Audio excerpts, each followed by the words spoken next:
Toutankhamon, l'un des personnages les plus renommés de toute l'Antiquité. Les fabuleux trésors de son tombeau sont célèbres à travers le monde.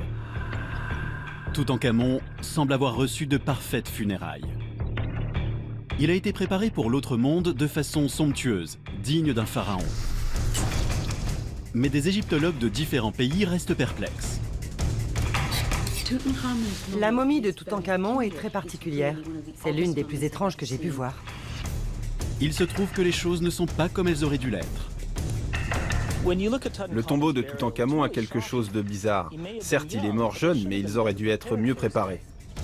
Quand on examine avec soin les trésors de Toutankhamon, on commence à détricoter la légende. La réponse à ce mystère réside peut-être dans une lutte pour le pouvoir, digne d'un thriller moderne.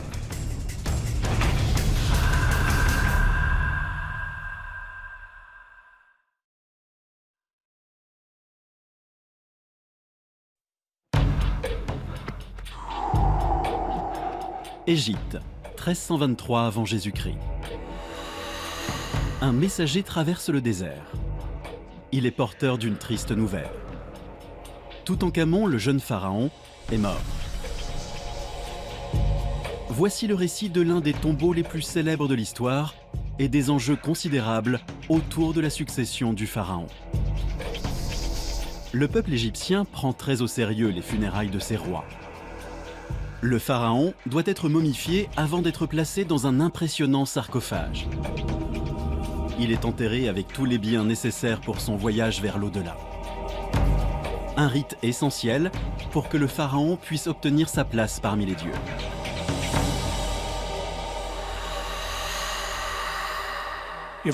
Si le pharaon ne siège pas aux côtés de ses divinités, il ne peut pas leur faire connaître nos besoins ni leur transmettre nos souhaits. Autrement dit, si le pharaon ne monte pas au paradis convenablement, le monde tel qu'on le connaît s'achèvera. Un cataclysme pourrait s'abattre sur le royaume. Cela signifie que le soleil ne se lèvera pas le lendemain. Il n'y aura plus de cycle lunaire, plus de récolte. La vie disparaîtra et nous avec. Inhumer correctement un pharaon, cela exige du temps et de l'organisation. Au bout des 70 jours prévus pour la momification, le corps du souverain est inhumé.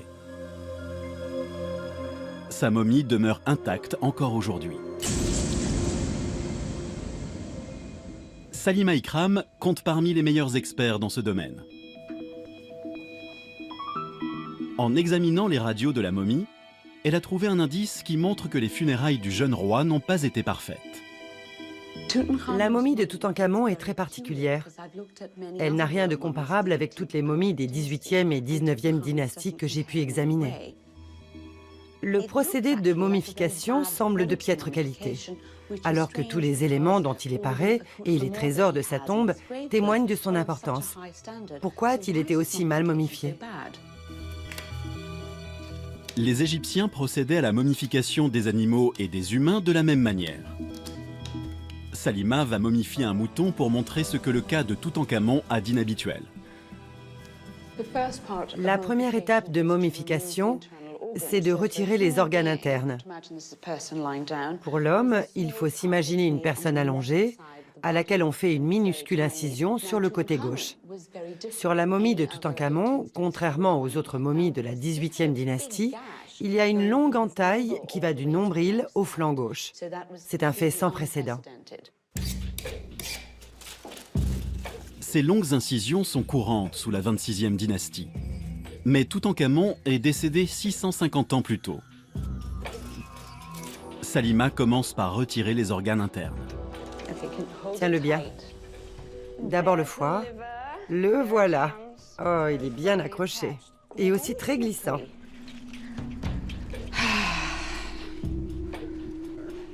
Merci. Il faut avoir de la force dans le haut du corps pour tirer là-dessus.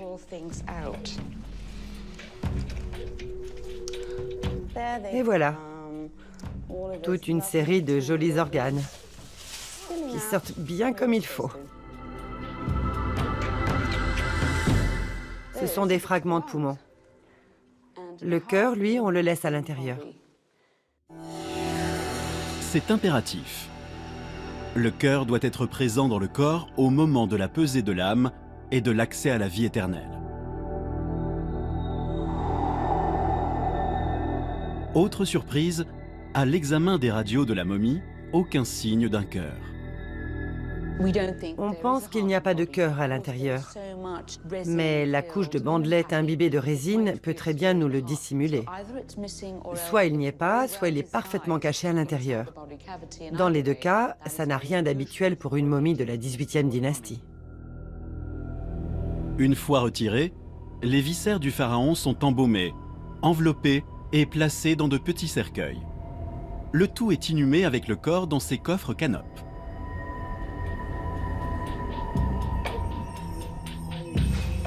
Après l'éviscération, vient la dessiccation. Salima doit laver la carcasse et la faire sécher.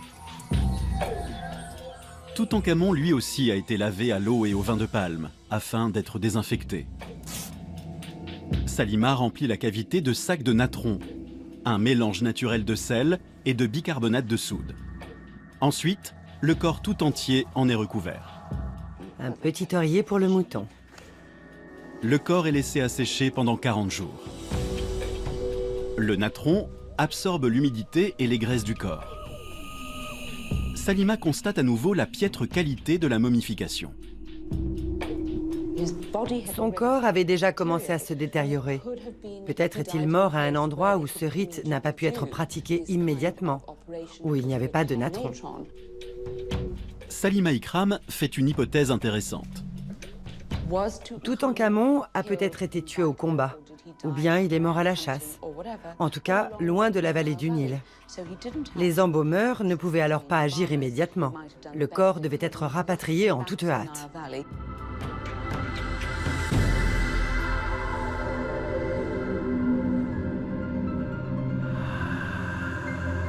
Mais il y a peut-être une explication plus sombre à cette momification menée de manière incompétente. Il est possible qu'une personne ait désiré que Toutankhamon soit enterré le plus vite possible. Peter Brand, spécialiste de l'Égypte antique, a étudié le chaos politique qui a suivi la mort du pharaon. Le décès de Toutankhamon a provoqué en Égypte une crise militaire et politique. D'abord, ils perdent une importante bataille face à l'Empire hittite, et ensuite leur souverain meurt. Toutankhamon n'a pas d'héritier.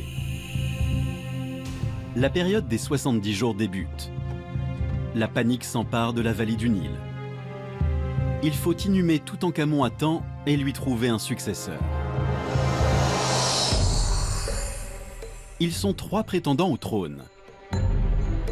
Il y a d'abord la veuve, Ankhésénamon. La royauté est principalement une affaire d'hommes. Les femmes pharaons sont rares. Si 2 d'entre elles ont précédé Toutankhamon, le trône ne leur est pas destiné. Pour Ankhésénamon, les options sont limitées. Le seul moyen pour elle de conserver son rang, c'est de réussir à épouser le prochain roi. Le deuxième prétendant est Horemheb, le commandant en chef des armées. Peter se rend à Saqqara pour analyser la soif de pouvoir d'Horemheb. Le titre le plus important de toute sa carrière militaire se trouve ici, ce groupe de magnifiques hiéroglyphes. Il y a ce drôle de signe qui signifie surveillant. Il y a ici la figure d'un soldat de l'armée égyptienne qui tient dans sa main un arc. On trouve un oiseau et un hiéroglyphe qui représente une bouche.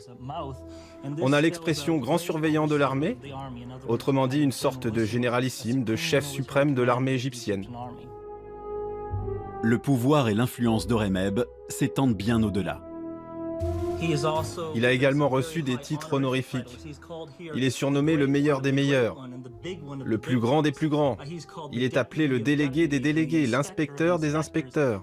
Tout cela montre qu'il est l'homme le plus important après le roi.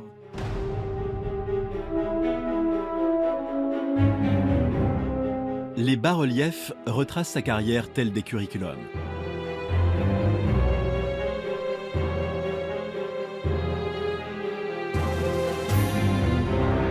Mais l'inscription la plus importante située à l'arrière du tombeau pourrait passer inaperçue.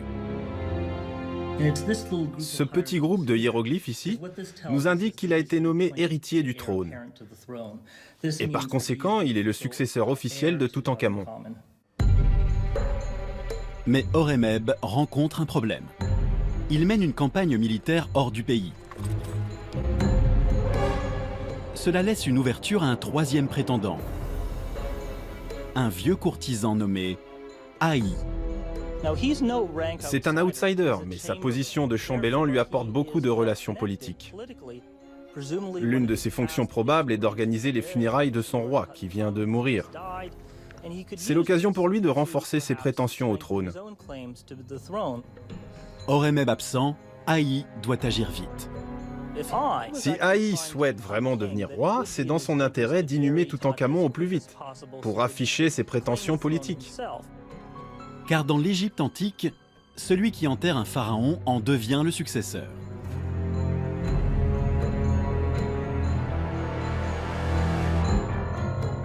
Toutankhamon, en route pour le repos éternel, est cause de nombreuses rivalités. Cela mène la veuve de Toutankhamon à prendre une importante décision qui se retournera contre elle et aggravera la situation dans le pays.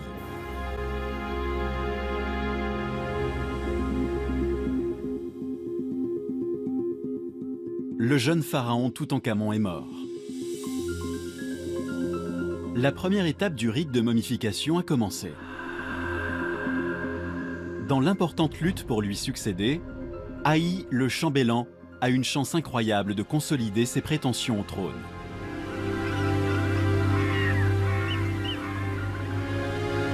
Depuis 1978, Kent Weeks cartographie tous les tombeaux répertoriés et accessibles de la vallée des rois. L'histoire du tombeau de Toutankhamon suggère qu'Haï a réussi une incroyable manœuvre politique.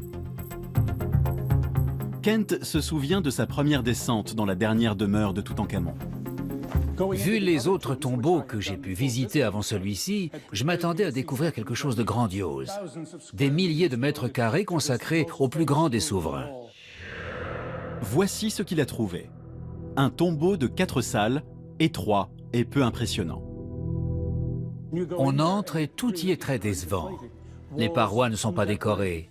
Les salles peuvent à peine accueillir une demi-douzaine de personnes. C'était un vrai choc. Kent est persuadé qu'un tel tombeau n'a pas été bâti pour Toutankhamon.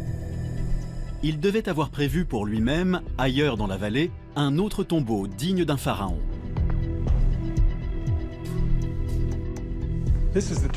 Voici la tombe qui a probablement été désignée pour inhumer Toutankhamon. Il devait être en cours de construction et pas encore prêt à être occupé. Toutankhamon a régné durant 10 ans. Le tombeau était habituellement commandé juste après la succession. Il est surprenant que le tombeau n'ait pas été achevé au moment de sa mort.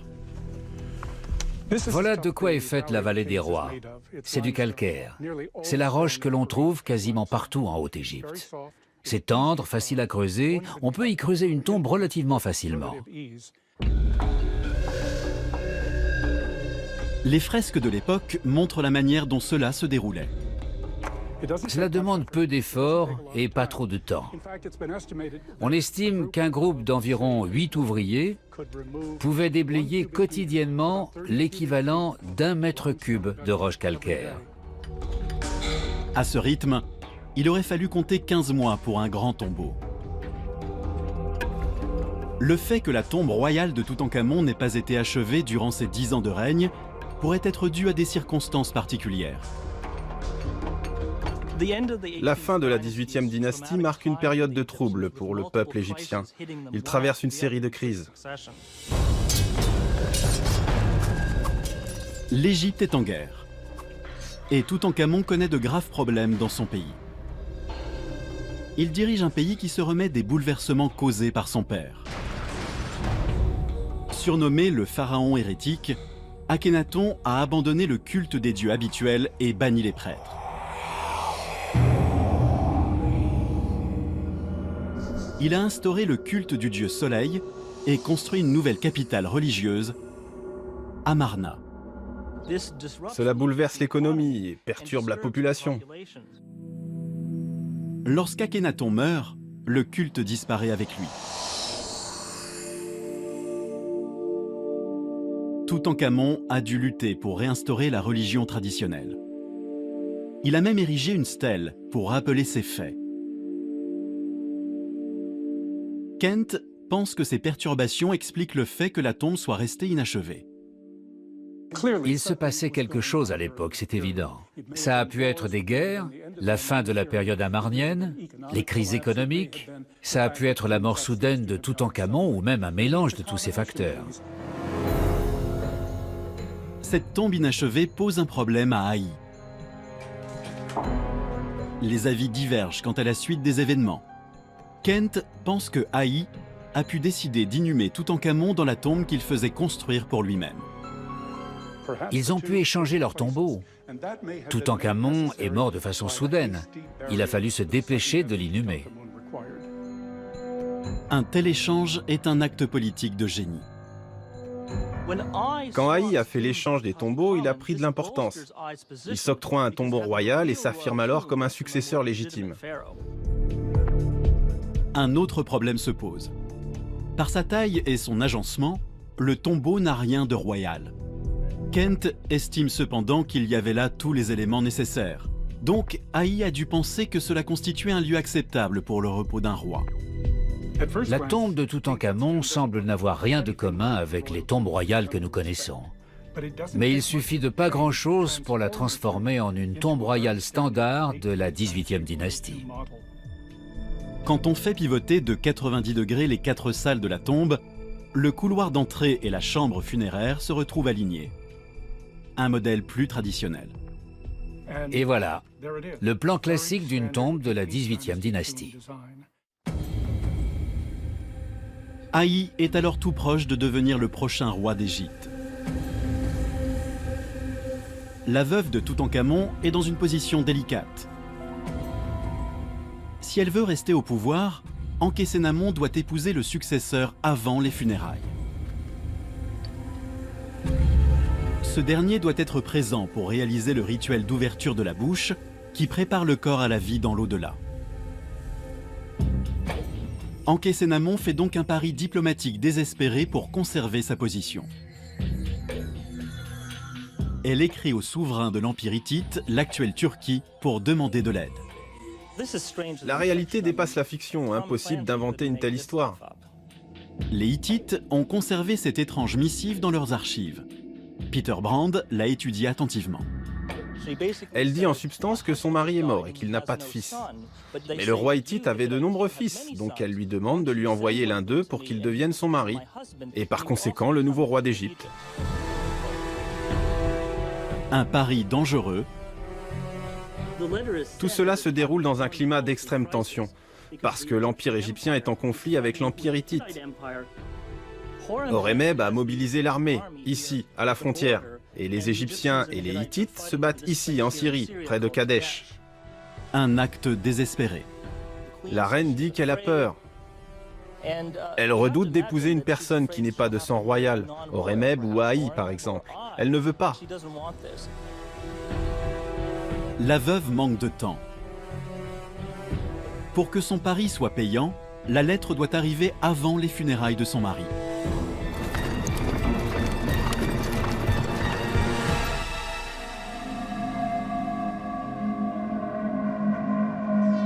Tandis qu'Ankhésénamon attend son prince, de nombreux ouvriers travaillent aux milliers d'objets qui doivent accompagner Toutankhamon dans son voyage vers l'au-delà. Haï rencontre un autre problème. Le cercueil de Toutankhamon doit être placé à l'intérieur d'un sarcophage. Haï n'en possède pas.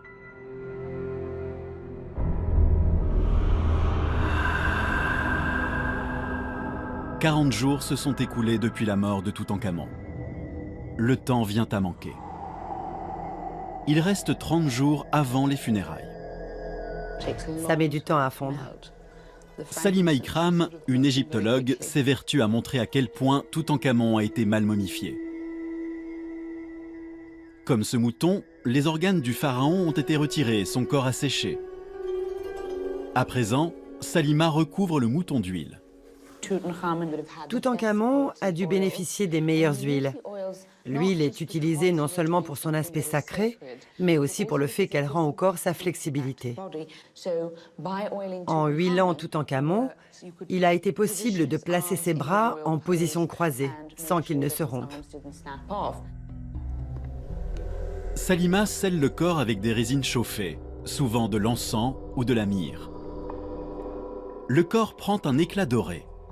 Le pharaon passe alors de l'humain au divin.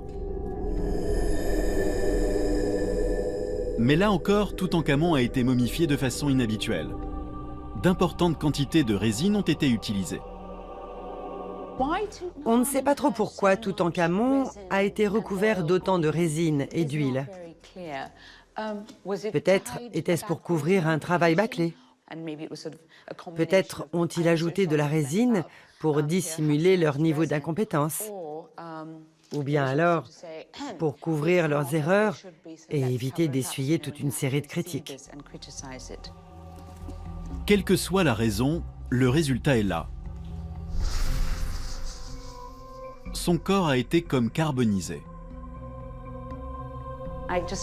Je peux sentir la chaleur sous mes mains. S'ils ont utilisé énormément de résine chaude, ce n'est pas surprenant que la momie de Toutankhamon apparaisse comme calcinée.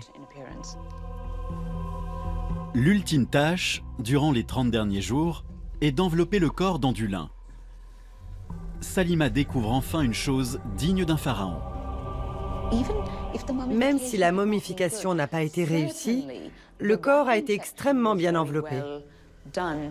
C'est du travail de qualité.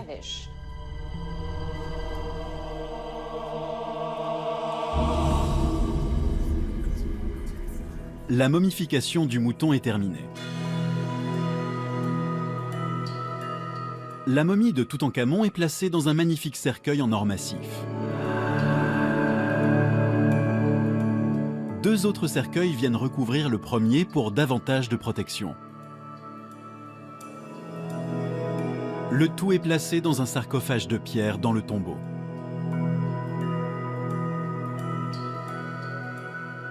En 1450 avant Jésus-Christ, les sarcophages sont finement ciselés et décorés. Celui de Toutankhamon est en quartzite.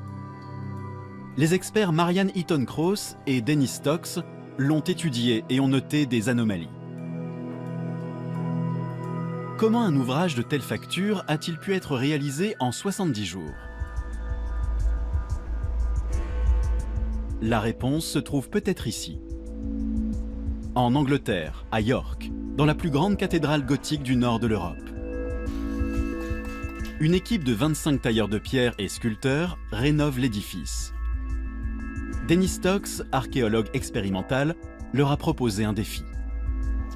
Quand on observe de près, le style semble naïf, mais ça demande un sacré savoir-faire. C'est vraiment superbe. C'est un véritable chef-d'œuvre. Dave Willett, sculpteur, a choisi de reproduire le visage de la déesse Isis présent sur le sarcophage. Dennis et lui tenteront d'évaluer le temps qu'il a fallu aux sculpteurs de l'époque pour réaliser l'ensemble du sarcophage. Si l'on regarde la finesse de la sculpture, comme là, autour de l'œil, près des lèvres, c'est un travail absolument magnifique. Là où les lèvres se recourbent, ça a dû nécessiter beaucoup de travail. Absolument. Dave a l'habitude de travailler le calcaire. La question est de savoir comment traiter le quartzite, l'une des roches les plus dures au monde. Il utilise d'abord un de ses burins en acier. Ça marche, oui. C'est efficace. Je peux m'en servir. Oui, mais C'est vrai qu'il va s'user rapidement. Puis il teste un burin fait de bronze, matériau qu'utilisaient les Égyptiens.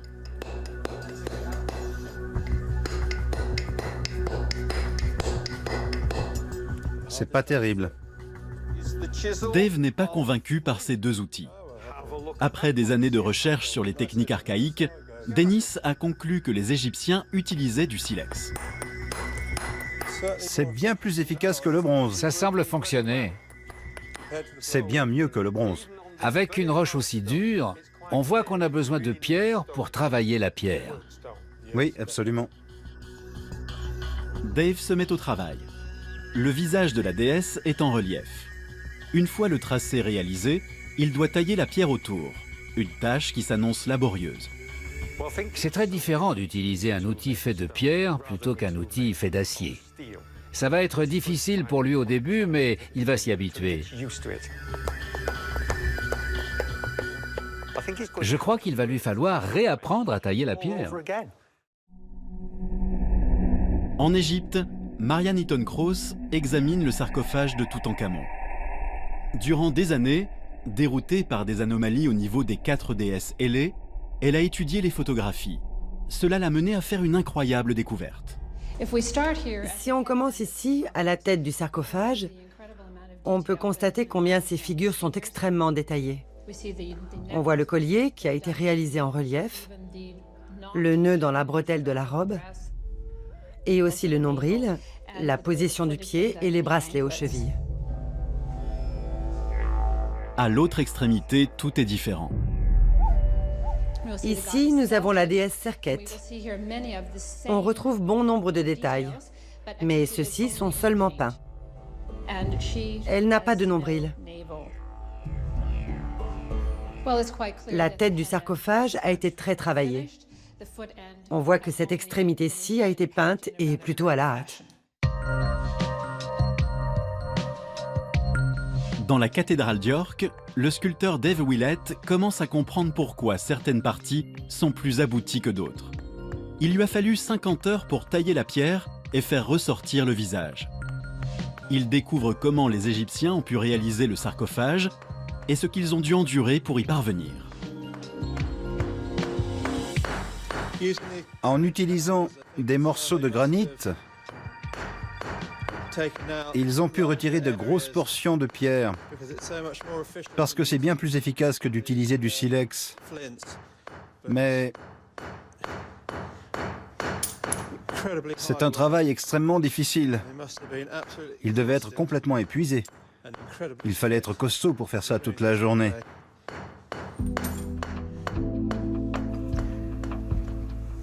Dennis Stocks, passionné d'archéologie expérimentale, essaie d'évaluer le temps qu'il a fallu pour réaliser l'ensemble du sarcophage.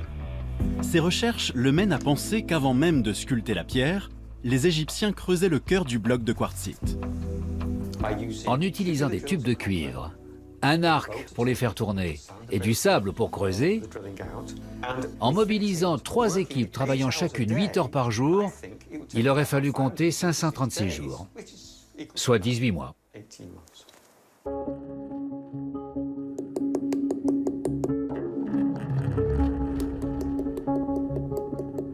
Finalement, après 4 semaines de labeur, Dave a terminé la déesse. Hey, impressionnant! On a l'impression qu'elle nous regarde. Oui. C'est du beau travail, bravo. C'est vraiment incroyable de parvenir à produire autant de détails avec un si petit morceau de silex. Oui, c'est vraiment étonnant. Au départ, je ne pensais pas m'en sortir avec du silex. Mais je me rends compte maintenant du savoir-faire des artisans de l'Égypte antique. D'après cette expérience, Dave estime qu'il faudrait 6 années à un seul homme pour réaliser le sarcophage. Mais tout suggère qu'il s'agit de l'œuvre d'une équipe d'artisans. Combien d'hommes pouvaient travailler en même temps sur ce projet? Je dirais 8 ou 10 personnes. Bien, alors disons 10. Cela nous ramène à 8 mois de travail. Le sarcophage n'a pas pu être réalisé dans la période des 70 jours. Toutankhamon aurait donc dû le commander avant de mourir. Mais Marianne Eaton-Krauss pense qu'il pourrait y avoir une autre explication. J'ai remarqué quelque chose qui m'a véritablement surprise. Il y a des traces d'inscriptions antérieures. Si l'on regarde de près, on devine ici une sorte de rond, un signe utilisé dans le mot égyptien signifiant éternité. Ici en bas, on voit le signe du T, la lettre T. Et là, on a une ligne transversale et juste à côté, un petit fragment d'une autre ligne. C'était la ligne de séparation qui allait jusqu'au-dessus. Il y aurait sous les inscriptions du sarcophage d'autres hiéroglyphes. Les ailes des déesses sont porteuses d'autres révélations. Il est évident que les ailes ont été rajoutées. On voit des restes de hiéroglyphes. Il y avait là toute une colonne de signes. Pour les artisans, les ailes ont donc joué un double rôle, masquer les premières inscriptions et réduire la surface à retravailler. C'était une solution pratique. Cette décision a été prise simplement parce qu'elle permettait de gagner du temps. Ces découvertes l'amènent à une seule conclusion possible. Je suis persuadée que le sarcophage n'était pas destiné à Toutankhamon, que c'était celui de l'un de ses prédécesseurs. Toutankhamon a hérité d'une tombe de seconde main. Si le sarcophage n'est pas le sien, peut-être que le reste du célèbre trésor ne lui a jamais appartenu. La période de deuil de 70 jours touche à sa fin. Toutankhamon sera bientôt enterré. Ankhésénamon attend toujours des nouvelles d'un roi hittite méfiant. Elle a misé tous ses espoirs sur l'arrivée d'un prince qui prendrait le pouvoir à ses côtés. Les Hittites finissent par admettre que l'offre est sincère. Ils envoient un prince en Égypte pour épouser la reine et il meurt en route de façon mystérieuse, ce qui crée un grave incident diplomatique. Pour les Hittites, les Égyptiens sont responsables de la mort du prince. Le pari d'Ankhésénamon d'épouser un Hittite tourne court. Le roi hittite donne l'ordre d'attaquer l'Égypte en représailles. Au lieu d'avoir un mariage royal et un traité de paix, on a une défaite militaire et un fiasco diplomatique. Et la pauvre Ankhésénamon n'a toujours pas de mari. Par son action, elle aggrave la situation en Égypte et, sans le vouloir, tranche le problème de la succession.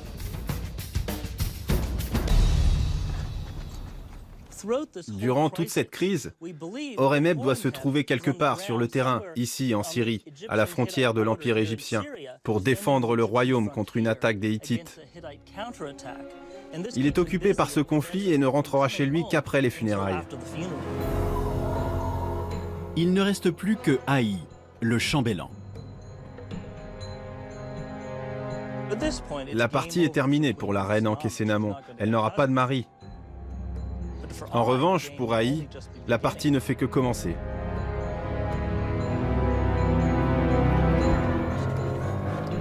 Un pharaon n'est jamais enterré sobrement. Toutankhamon doit être inhumé avec ses biens et les objets religieux qui le mèneront vers l'autre monde. Tout doit être fait dans les règles.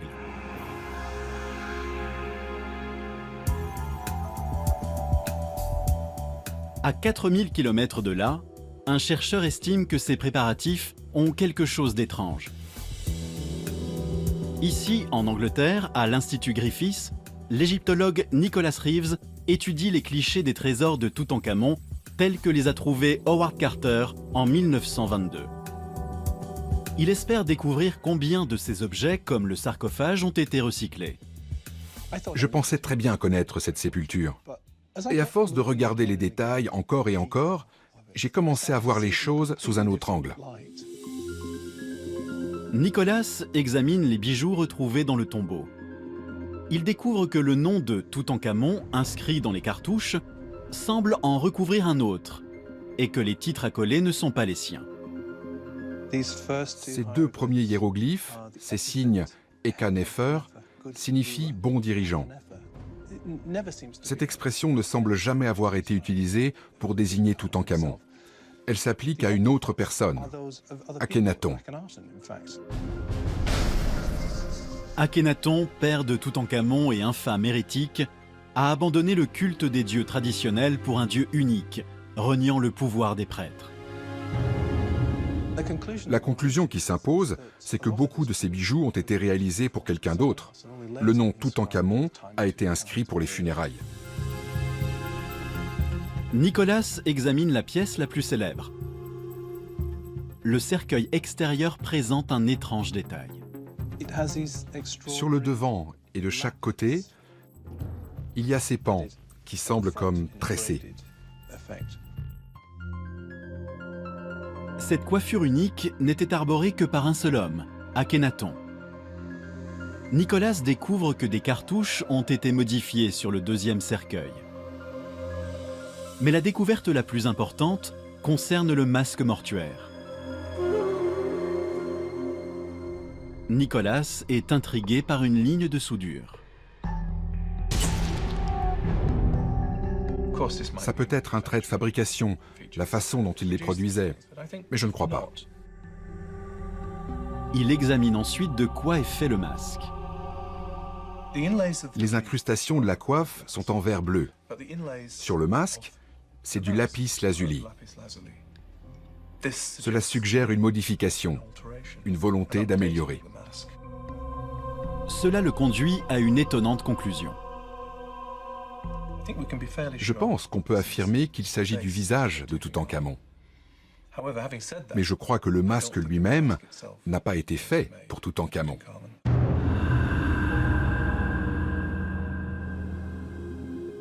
Alors qu'il examine et répertorie, Nicolas est surpris de trouver une présence féminine dans un tombeau d'hommes.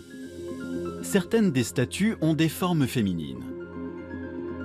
Et ces bouchons de pierre, finement ciselés à l'image du pharaon, ont aussi des attributs féminins.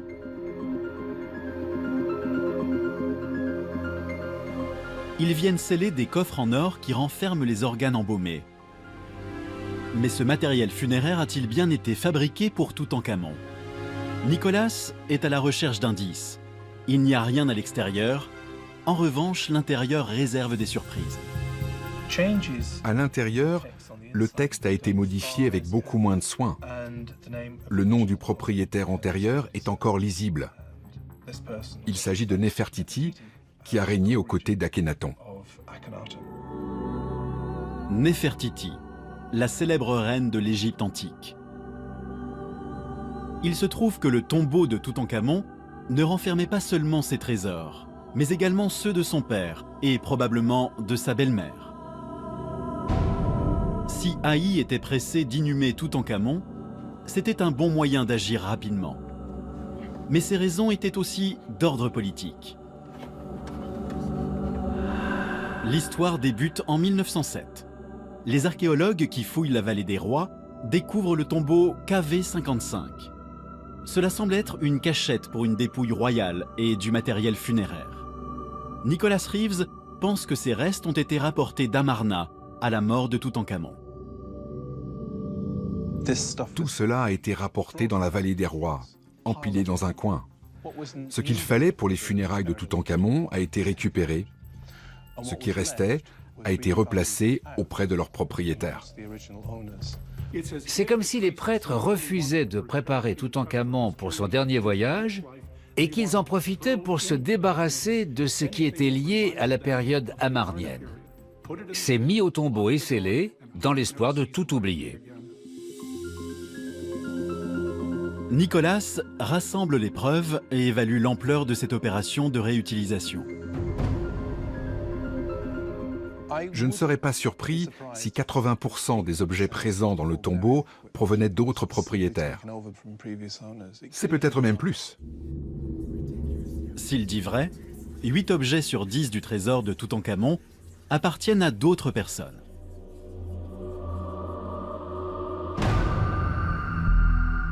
Le musée égyptien du Caire. Ici se trouvent exposées les 4 structures dorées provenant du tombeau. Celle-ci fait la taille d'une grande voiture. Elle fascine depuis longtemps l'égyptologue Zahi Hawass. Ces coffres-chapelles, ce sont les réalisations les plus belles du tombeau. Elles protégeaient la momie. C'est là que le roi reposait. Ces structures font partie d'un assemblage magique requis pour mener Toutankhamon vers l'au-delà. Mais là encore, tout n'est pas à sa place. La momie de Toutankhamon, enfermée dans 3 cercueils, est placée dans son sarcophage de fortune en pierre. Les artisans ont ensuite assemblé la première des 4 structures. Les 3 autres sont venus s'emboîter par-dessus comme des poupées russes. Chaque chapelle est faite de 51 pièces et est ornée de textes et de figures divines. Sous la première chapelle est fixé un drap mortuaire en lin. La taille de ces structures a dû représenter un défi pour les ouvriers. Dans cet espace exigu, une fois les structures en place, il n'y avait pas plus d'1 mètre de chaque côté. Et les repères existants se limitaient à de petits hiéroglyphes encore visibles sur la seconde structure.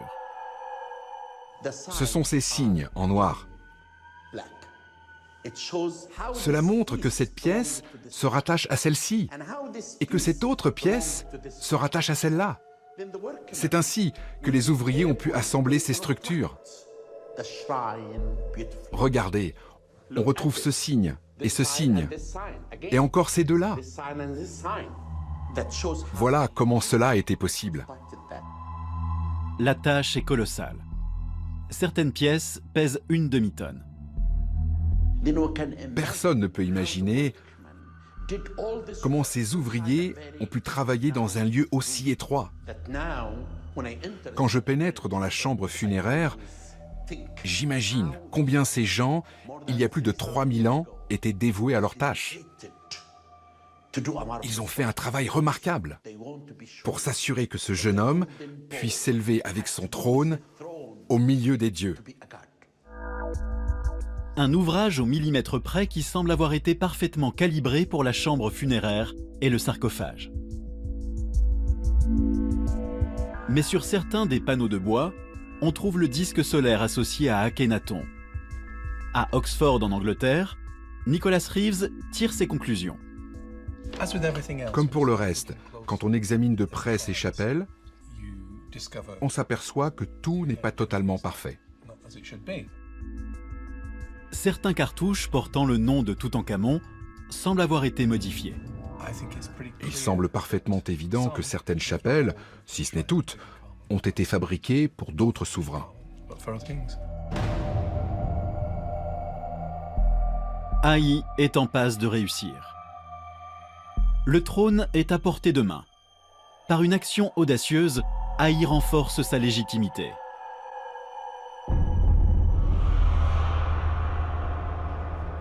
Les derniers objets arrivent dans la vallée des rois pour être enterrés aux côtés de Toutankhamon. On imagine les funérailles d'un pharaon menées avec le plus grand soin, mais on s'aperçoit que ça n'a pas toujours été le cas. Les 4 salles du tombeau renferment près de 5500 objets. La plupart recouverts ou faits d'or. Plus de 2000 sont stockés dans l'annexe. Cette salle plus petite a été pillée. Cependant, l'égyptologue Marianne Eaton-Krauss retrouve les marques d'un travail bâclé. Vers la fin, certains de ces objets ont dû être jetés. C'est le signe d'une certaine précipitation, d'un désir d'en terminer. Marianne étudie le plan de l'antichambre tel que l'a trouvé Howard Carter en 1922. Cette salle semble avoir été remplie de façon ordonnée. Mais elle remarque, au milieu du reste, un tabouret cassé, preuve de méfait.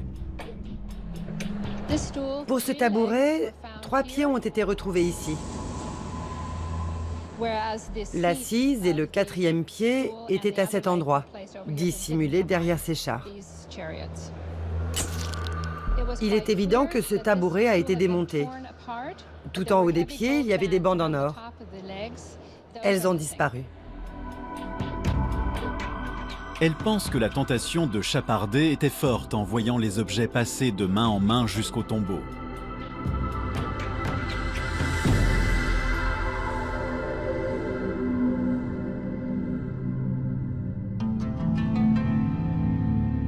Toute tombe royale est ornée de fresques murales représentant des scènes de l'autre monde pour accompagner le pharaon dans son voyage.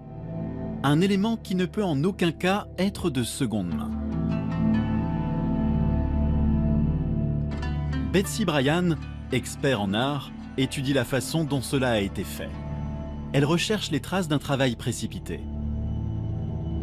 Ce petit tombeau a représenté un vrai défi pour ceux qui ont dû travailler là. Chose peu habituelle pour une tombe royale, les personnages sont presque grandeur nature. Ils sont bien plus grands que ce qu'on s'attendait à trouver dans un lieu si étroit. C'est vraiment la conséquence directe d'un manque de temps. Il fallait plusieurs mois pour décorer une tombe royale plus grande comprenant différentes salles. Ce n'est pas le cas ici. Si tout le monde est mis à contribution, c'est possible de décorer une telle salle en 2 jours. C'est pas si compliqué. Par manque de temps et de surface, les artistes ont imaginé une version condensée du passage de Toutankhamon de ce monde à l'autre. C'est vraiment fascinant. On commence de ce côté-ci. Il est dans ce monde en momie. D'un seul coup, il marche. Et le temps d'arriver au bout de cette paroi de 6 mètres, il est déjà dans l'autre monde, un dieu parmi les dieux. Betsy Bryan n'a aucun doute sur la qualité du travail. Il faut bien l'avouer, c'est un travail plutôt médiocre. C'est du travail bâclé, c'est le moins qu'on puisse dire. Mais il y a une scène qui fait l'originalité de ce tombeau. Un homme habile a fini par s'emparer du trône vacant. La conclusion d'une histoire inscrite pour l'éternité sur cette paroi du tombeau. Ici, on a la représentation du rituel de l'ouverture de la bouche réalisé par le successeur de Toutankhamon. C'est quelque chose d'inédit, en particulier dans une tombe royale. Pour le successeur, l'objectif est clairement d'asseoir sa légitimité. Il n'y a aucun doute quant à l'identité du personnage. Le cartouche au-dessus révèle son nom. Il s'agit d'Aï.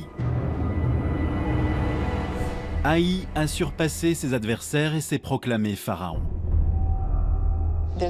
Bien évidemment, c'est un moyen de légitimer son action.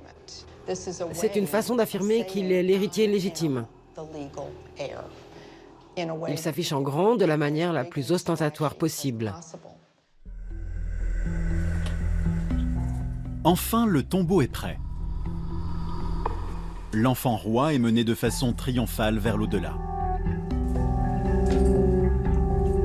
Le pharaon Aï, qui a réussi à s'imposer comme successeur, règne jusqu'à sa mort, 4 ans plus tard. Il est inhumé dans le tombeau initialement destiné à Toutankhamon. Horemheb finit par accéder au pouvoir à la mort du pharaon Aï. Dans une volonté d'asseoir sa légitimité, il a fait détruire de façon systématique toute trace d'Aï et de Toutankhamon. Mais qu'est-il advenu d'Ankhésénamon? Certains détails suggèrent qu'elle aurait épousé Aï. Elle disparaît ensuite des récits. Je pense que toute cette histoire de succession prouve que la politique est un jeu et que tout le monde joue pour gagner, surtout à cette époque. Toutankhamon n'était pas l'un des plus grands pharaons. Nous le connaissons aujourd'hui parce que son tombeau est resté quasi intact durant près de 3000 ans. Les récents travaux d'analyse ont montré que ses funérailles ont été précipitées. La lutte entre les puissants désireux de s'emparer du trône a relégué au second plan le soin apporté aux funérailles. Mais les recherches effectuées au sein de ce célèbre tombeau nous ont offert autre chose. Un aperçu fascinant des splendeurs de l'Égypte antique.